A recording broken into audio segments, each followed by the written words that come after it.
This is today's the Hindu newspaper analysis session. Today we will discuss mainly three issues. The first issue is on India's obligations towards the Rohingyas. In this article, we will discuss about Rohingyas. The second issue is related to NASA's proof flight closer to Sun than any spacecraft. In this article, we will discuss about Parker solar probe. The third issue is related to ISRO's docking mission on spacecraft reach right orbit. So let's discuss all the issues in detail. What is the fate of Rohingyas in India? India में Rohingya people का क्या situation है? Should India's refugee policy change? क्या India को अपना refugee policy change करना चाहिए? इस आर्टिकल में हम रोहिंग्या पीपल से रिलेटेड कुछ इश्यूज को डिस्कस करेंगे। इस आर्टिकल से रिलेटेड यूपीएससी सिविल सर्विसेज के बहुत सारे टॉपिक्स कवर हो जाते हैं। जीएस पेपर 2 के लिए बहुत इंपॉर्टेंट आर्टिकल हो सकता है। प्रीलिम्स एंड मेंस दोनों से रिलेटेड ये बहुत ही रेलेवेंस रखता है। What is issue? A recent report by the Azadi Project on Refugees International show critical gaps in India's refugee policies concerning the Rohingyas community. Azadi project and refugees international की एक recent report के according India की refugees policies में Rohingya community को लेकर critical gaps show हुए हैं। What is Rohingya issue? Rohingya issue क्या है? The Rohingyas are an ethnic Muslim minority group in Myanmar, considered as the world's largest stateless population due to Myanmar's refusal to grant them citizenship. Rohingya Myanmar के अंदर ethnic मुस्लिम minority group है और world का largest stateless population है, जिन्हें Myanmar के द्वारा citizenship देने से रिफ्यूजल कर दिया गया है। Facing persecution, Rohingyas have faced decades of violence such as genocidal campaigns by Myanmar's authorities compelling them to flee to other countries. Rohingya people decades से वायलेंस फेस कर रहे हैं। म्यांमार अथॉरिटीज के द्वारा जेनोसाइडल कैंपेन्स के through इनके against violence किए जा रहे हैं और अदर कंट्रीज में फ्ली करने के लिए इन्हें कंपेल किया जा रहा है। Global refugee data, about 2.8 million Rohingyas are dispersed across countries like India, Bangladesh, Malaysia and Indonesia. Other countries में specially India, Bangladesh, Malaysia and Indonesia countries में ओवरऑल 2.8 मिलियन रोहिंग्याज डिस्पर्स्ड हो चुके हैं। अबाउट 28 लाख रोहिंग्याज इन कंट्रीज के अंदर flee हो चुके हैं। In India, as per United Nations High Commissioner for refugees UNHCR, about 22,500 Rohingyas reside in India, facing challenges like arbitrary detention, lack of legal status and human rights violation. UNHCR, United Nations High Commissioner for refugees के according India में about 22,500 Rohingyas reside कर रहे हैं और arbitrary detention से related challenges face कर रहे हैं। लीगल स्टेटस का इंडिया में लैक है, उससे रिलेटेड चैलेंजेस इन्हें फेस करने पड़ रहे हैं और कुछ ह्यूमन राइट वायलेशन से रिलेटेड चैलेंजेस इन्हें फेस करने पड़ रहे हैं। What is India's refugee policy on Rohingyas? Rohingyas को लेकर इंडिया की रिफ्यूजी पॉलिसी क्या है? Legal framework in India, India have not any domestic refugee law and it is also not a signatory to the 1951 refugee convention और its 1967 protocol. India के अंदर अपना कोई डोमेस्टिक रिफ्यूजी लॉ नहीं है और 1951 का रिफ्यूजी कन्वेंशन का ये सिग्नेटरी कंट्री भी नहीं है। 1951 रिफ्यूजी कन्वेंशन के अंडर 1967 प्रोटोकॉल का भी ये मेंबर नहीं है। गवर्नेंस कैसे किया जा रहा है रिफ्यूजीज को इंडिया के अंदर? Rohingyas are treated under the foreigners act 1946 and the passport act 1967 which allow the government to categorise Rohingyas as illegal migrants. India के अंदर रोहिंग्याज को स्पेशली 2 एक्ट के अकॉर्डिंग ट्रीट किया जा रहा है, such as foreigners act 1946 and passport act 1967। इन दोनों एक्ट के अकॉर्डिंग गवर्नमेंट ऑफ इंडिया ने रोहिंग्याज को इलीगल माइग्रेंट डिक्लेयर किया हुआ है। जुडिशियल जजमेंट रोहिंग्या से रिलेटेड क्या क्या रहे हैं इंडिया के अंदर? The supreme court ruled in Mohammad Salimullah versus union of India 2021 that Rohingyas can not be deported without due process but deferred due to national security concern. 2021 में Mohammad Salimullah versus union of India case में supreme court ने कहा है कि Rohingyas को without due process deported नहीं किया सकता। नेशनल सिक्योरिटी कंसर्न को भी यहाँ पर करंट में ध्यान में रखा गया है। इस वजह से इन्हें डिपोर्टेड करने के लिए कोशिश की जा रही है, बिकॉज यहाँ पर नेशनल सिक्योरिटी कंसर्न से रिलेटेड चैलेंज है। High Court in cases like Tahir Abbas Haqib Al Qutaifi versus union of India have interpreted non refoulement as part of Article 21 right to life. High Court ने भी एक judgement के अंदर कहा है कि नॉन रिफॉल्वमेंट आर्टिकल 21 का पार्ट है। आर्टिकल 21 के अकॉर्डिंग एवरी पीपल को राइट टू लाइफ मिला हुआ है, और कहीं ना कहीं रोहिंग्या पीपल के फेवर में ये हाई कोर्ट का जजमेंट आया था। Exclusions of Rohingyas. The Citizenship Amendment Act 2019 clearly excludes persecuted Muslim minorities, including Rohingyas, from its ambit. Citizenship Amendment Act 2019 clearly persecuted Muslim minorities को exclude करता है, including Rohingya. Rohingya भी इस community के अंदर आते हैं। Challenges and issues in India refugee policy. India refugee policy से रिलेटेड क्या क्या चैलेंजेस हैं और क्या क्या इससे रिलेटेड इश्यूज हैं। Lack of legal refugee law, detention and living conditions, national security concern, civil society constituents, exclusionary policies, lack of legal refugee law, absence of a unified refugee law leads to inconsistent and arbitrary treatment. India के अंदर lack of legal refugee law, it means legal refugee law नहीं है, इसकी वजह से Rohingya के साथ inconsistent and arbitrary treatment government के साथ किया जा रहा है। Detention and living conditions, detained Rohingyas face inhuman conditions including in transit camp like Matia in Assam state. Detained Rohingyas inhuman conditions face कर रहे हैं, सच एज आसाम स्टेट के अंदर मातिया ट्रांजिट कैंप, वहाँ पर इनके साथ इनह्यूमन कंडीशंस शो हो रही हैं। National security concern, Rohingyas are often perceived as security threats influencing policy and judicial decisions. Rohingya को इंडिया में एक सिक्योरिटी थ्रेट के रूप में परसीव किया जाता है, और इसकी वजह से policy and judicial decisions influence हो रहे हैं। Civil society constituents, revocation of foreign contribution regulation act licence has hampered NGOs effort to provide humanitarian and legal aid. FCRA foreign contribution regulation act licence के revocation की वजह से कुछ NGOs Rohingya के लिए humanitarian and legal aid provide नहीं कर पा रहे हैं। Exclusionary policies, the exclusion of Muslim refugees from citizenship amendment act undermine India secular constitutional principal.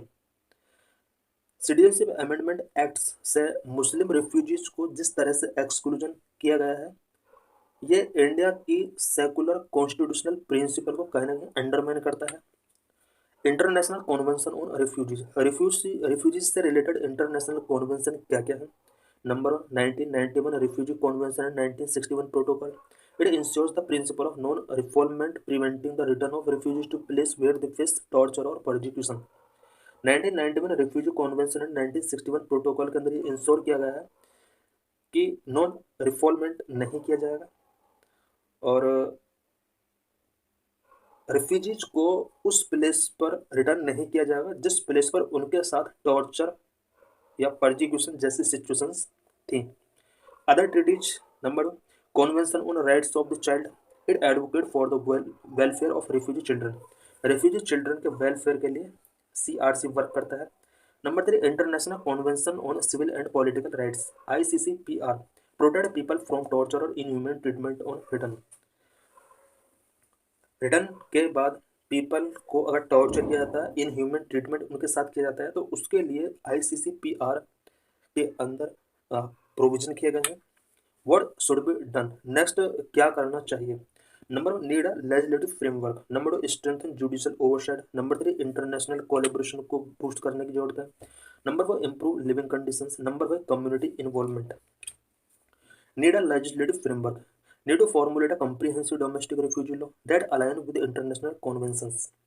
India के लिए बहुत इंपॉर्टेंट हो जाता है कि comprehensive domestic refugee law formulate इसको करना चाहिए जो कि इंटरनेशनल कन्वेंशन के साथ अलाइन हो।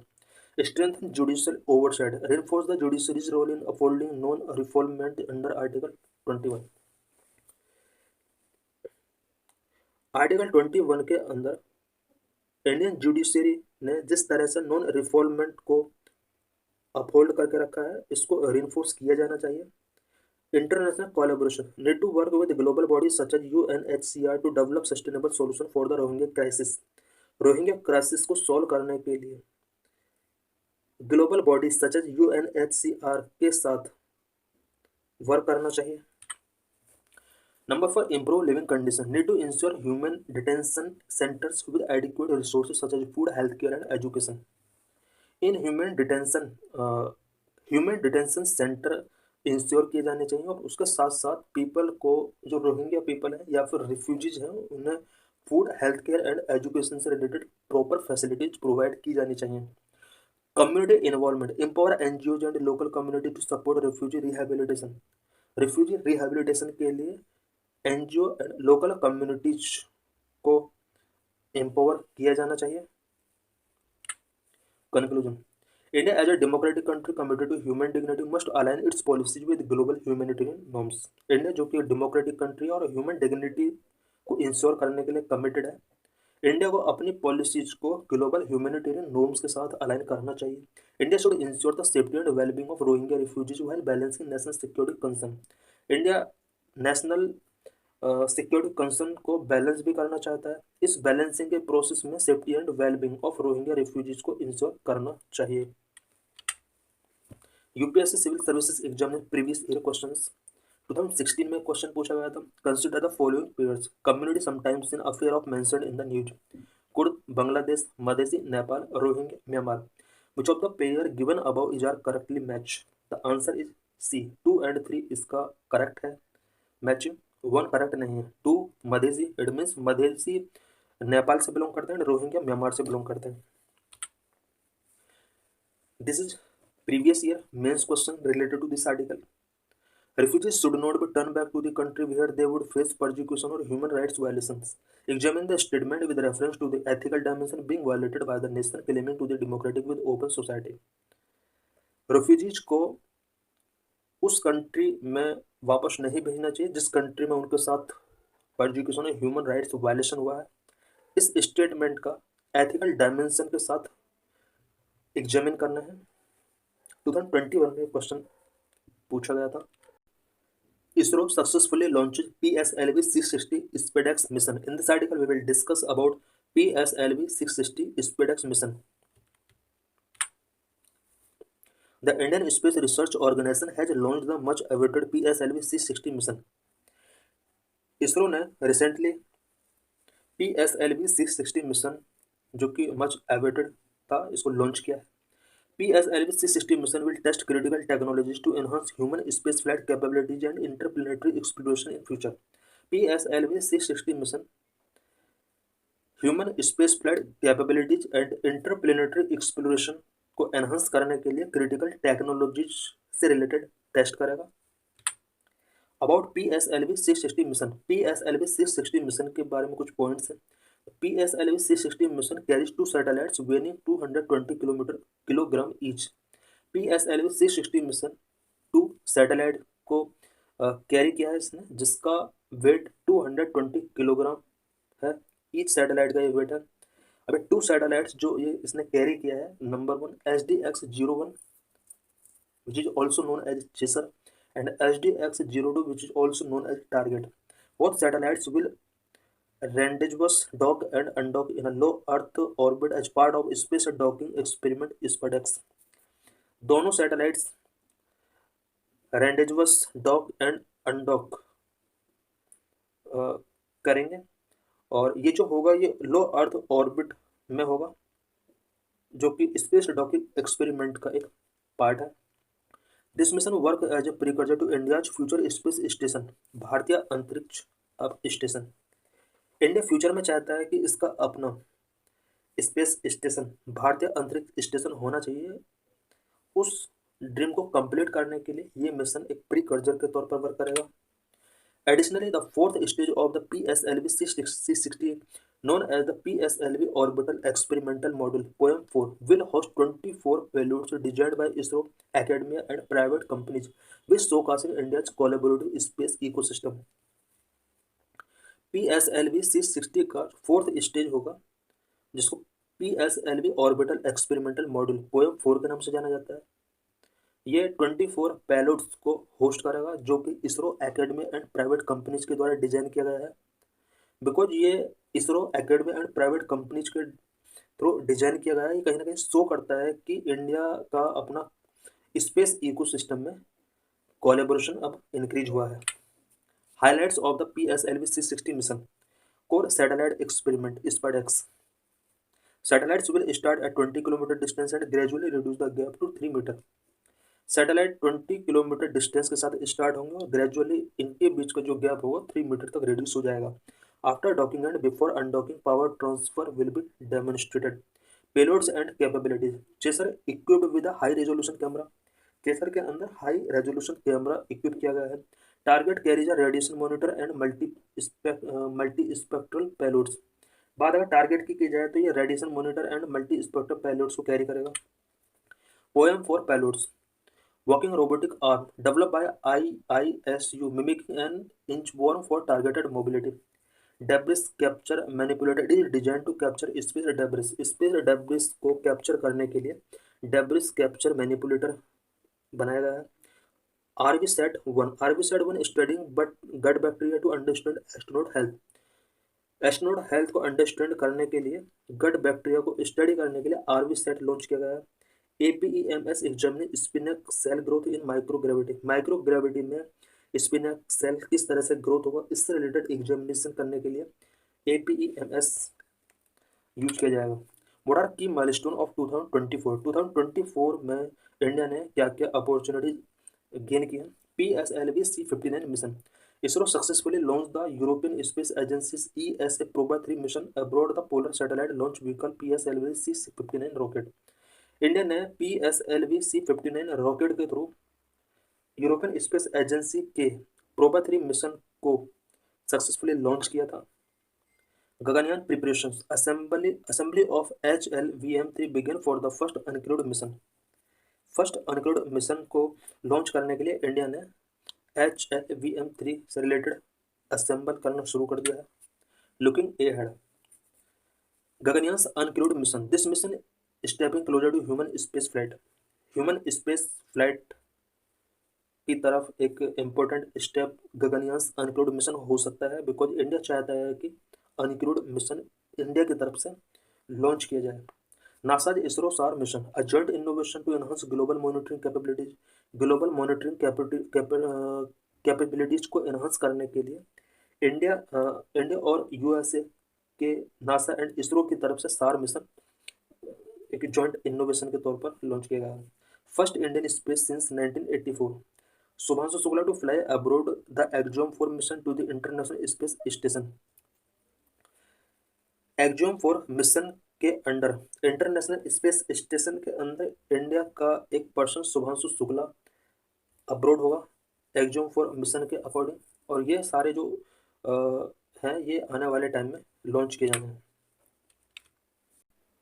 Recently, NASA's solar mission Parker Solar Probe touches the sun. In this article, we will discuss about Parker Solar Probe mission. GS Paper 3 Space Technology Achievement of Indians in Science and Technology से related ये important article है। Why in news? NASA's Parker Solar Probe recently set a historic record by flying closer to the sun than any other man-made object. Recently NASA के Parker solar proof ने सन के close fly किया है और अभी तक किसी भी मैन मेड ऑब्जेक्ट ने सन के इतने क्लोज फ्लाई नहीं किया है जितना पार्कर सोलर प्रूब ने किया है। Its speed was 6,90,000 kilometre per hour और 191 kilometre per second and with standing temperature up to 982 degree Celsius. Parker solar probe का जो स्पीड है वो 191 किलोमीटर पर सेकंड है और 982 डिग्री सेल्सियस तक टेम्परेचर को विदस्टैंड करने की इसके पास कैपेसिटी है। What are the key facts related to Parker solar Probe. Parker solar Probe से रिलेटेड क्या की फैक्ट्स हैं। Launch in 2018 it is a car sized robotic spacecraft named after American solar astrophysicist Eugene Newman Parker. 2018 में इसको launch किया गया था जो कि कार साइज रोबोटिक स्पेसक्राफ्ट है अमेरिकन सोलर एस्ट्रोफिजिस्ट के नाम पर इसका नेम रखा गया है। Parker mission is the first NASA mission named for a living researcher. Parker mission first NASA mission है जो किसी लिविंग रिसर्चर के नाम पर इसका नाम रखा गया है। This is humanity's first mission to explore within 3.8 million miles of the sun's corona. यह इस ह्यूमैनिटी का फर्स्ट मिशन है जो कि सन के कोरोना तक रीच कर रहा है और 3.8 मिलियन मील्स के अंदर एक्सप्लोरेशन करेगा। Probe uses an advanced carbon composite heat shield to withstand extreme heat temperature. Extreme temperature को विदस्टैंड करने के लिए प्रोब के अंदर advanced carbon composite heat shield use किए गए हैं। Objectives of Parker solar probe mission. इस मिशन के क्या क्या ऑब्जेक्टिव है? It aims to approach within 6.5 million kilometer of the sun to study energy flow solar corona heating। सन के अंदर 6.5 मिलियन किलोमीटर तक अप्रोच इसको करना है और वहाँ रीच करने के बाद energy flow solar corona heating से रिलेटेड स्टडी करेगा। Parker solar probe mission also investigate the source of solar winds high speed streams of charge particle that affect space weather. Parker solar probe mission solar winds के source को investigate करेगा और charge particles की high speed stream से related ये वहाँ पर investigate करेगा जो कि स्पेस वेदर को अफेक्ट करते हैं। It also investigate the sun's corona and understand why it is hotter than the sun surface which is a long standing mystery in astrophysics. Parker Solar mission sun के corona को investigate करेगा और ये understand करने की कोशिश करेगा कि सन का कोरोना एरिया सन सरफेस से हॉटर क्यों है। और ये जो मिस्ट्री है ये लॉन्ग स्टैंडिंग मिस्ट्री रहा है एस्ट्रोफिजिक्स में। India Aditya L1 mission. The Aditya L1 mission is India solar observatory at Lagrange point L1 which enabling continuous observation of the sun's chromospheric and coronal dynamics. Aditya L1 mission India का Lagrange point L1 पर solar observatory है जो कि sun के chromospheric and coronal dynamics का observation करेगा। The spacecraft will be positioned in a hollow orbit around Lagrange point L1 of the Sun-Earth system, which is approximately 1.5 million kilometers from Earth. Aditya L1 spacecraft sun Earth system के अंदर Lagrange point के चारों तरफ halo orbit में position होगा। It means halo orbit के अंदर इसको पोजीशन करना है जो कि अर्थ से 1.5 मिलियन किलोमीटर है। Lagrange point are positions in space which within a two body gravitational system where a small object can remain stable. Lagrange point एक ऐसा पोजीशन होता है टू बॉडी के बीच का जिनमें gravitational system, it means two bodies के बीच के gravitational system में कोई स्मॉल ऑब्जेक्ट भी स्टेबल हो जाता है बिकॉज एवरी बॉडी के अंदर यहाँ पर ग्रेविटी है और जब दोनों ऑब्जेक्ट के बीच में एक ऐसा पॉइंट जहाँ पर कोई भी ऑब्जेक्ट स्टेबल हो जाए ग्रेविटी होने के बावजूद भी, उस पोजीशन को लैग्रेंज पॉइंट कहा जाता है। The spacecraft will carry 7 payloads to observe the chromosphere, photosphere and corona, the outermost layer of the sun, using electromagnetic and particle detectors. Aditya L1 spacecraft 7 payloads को कैरी करेगा जो क्रोमोस्फेयर, फोटोस्फेयर एंड कोरोना का study करेगा, observe करेगा through electromagnetic and particle detectors. Corona sun का outermost layer है। This is previous year question related to this article. 2010 में एक क्वेश्चन पूछा गया था। In the context of space technology what is Bhuvan recently in news. Bhuvan से रिलेटेड यहाँ पर क्वेश्चन पूछा गया कि भुवन क्या है। The correct answer is C, a geoportal of ISRO with 3D imaging capabilities of India. ये इसका करेक्ट आंसर है। So thanks for watching this video.